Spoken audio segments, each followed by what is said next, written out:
Hey, this is Kaufman is Alive YouTube channel. I look at comic books new and old.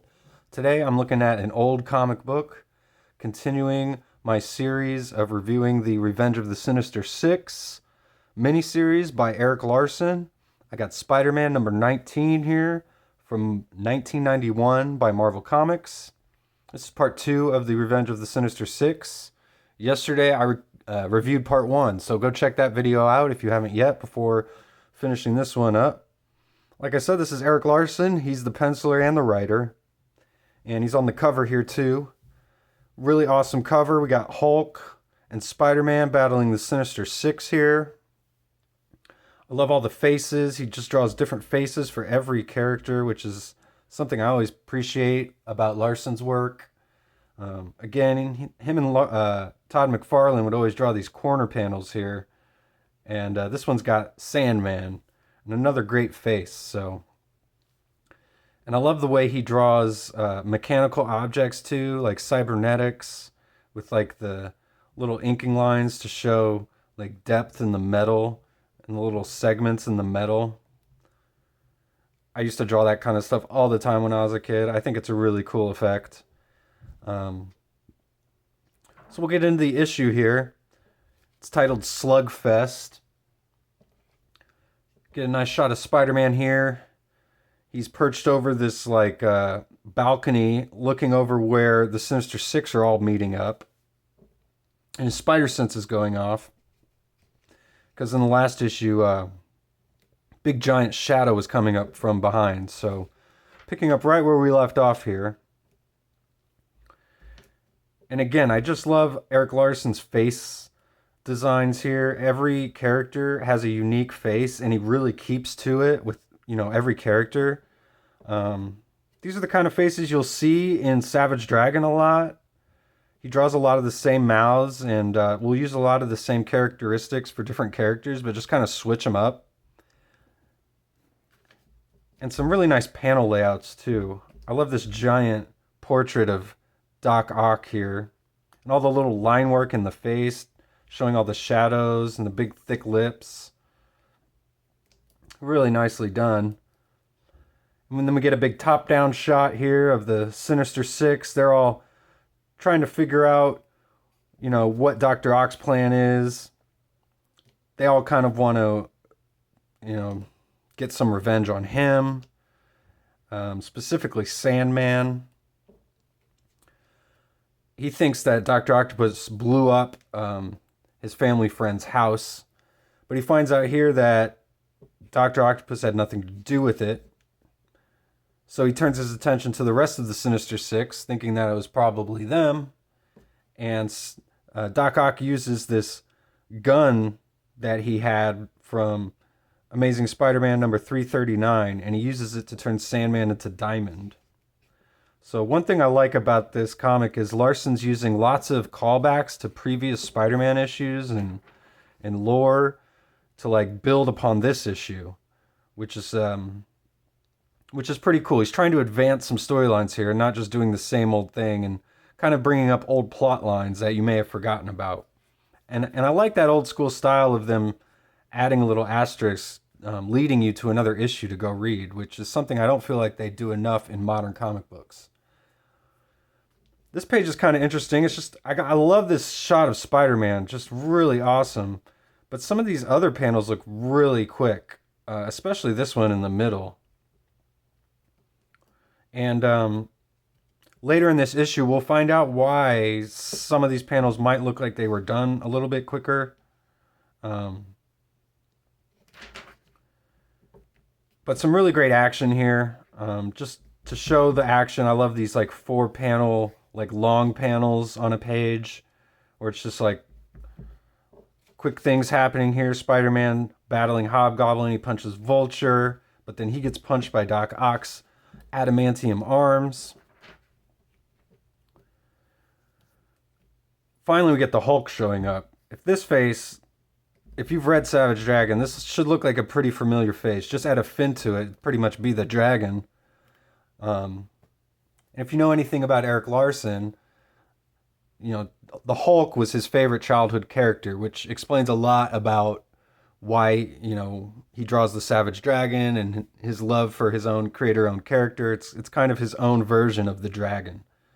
And one thing I didn't mention on my last review either was Larsen followed Todd McFarlane not only on Amazing Spider-Man and this Spider-Man series, but he also followed him on Hulk before that. So Larsen coming in after McFarlane multiple times at Marvel. I really like this shot of Spider-Man here. I love the way it's colored. Really awesome use of electricity with Electro here. Chris Iliopoulos doing the lettering here with the Frzak, which is something you see in Savage Dragon all the time as well. That exact same sound effect. This panel is kind of interesting where Hulk uses his finger to just flick Elektra back. And he says, however, these days I'm more civilized, referencing the fact he used to be just a brute, but now he's got intelligence. He says, I'll settle for just giving you the finger.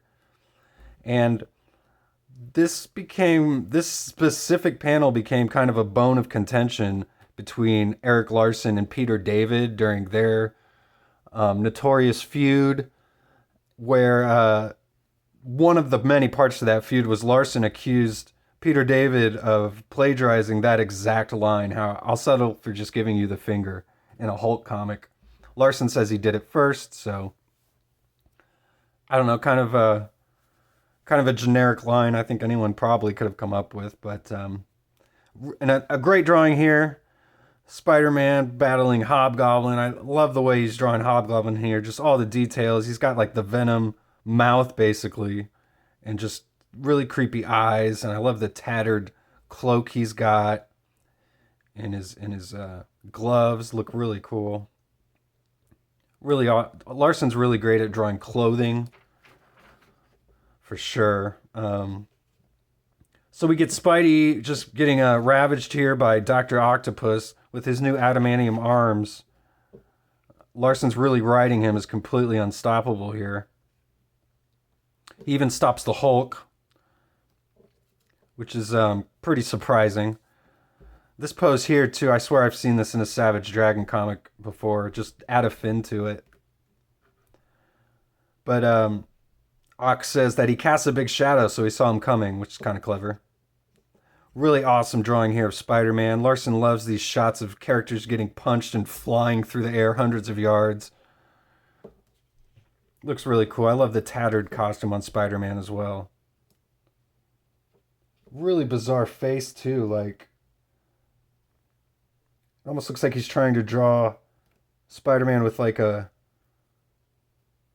swollen lips and swollen nose. So anyway, Octopus continues to thrash the Hulk here.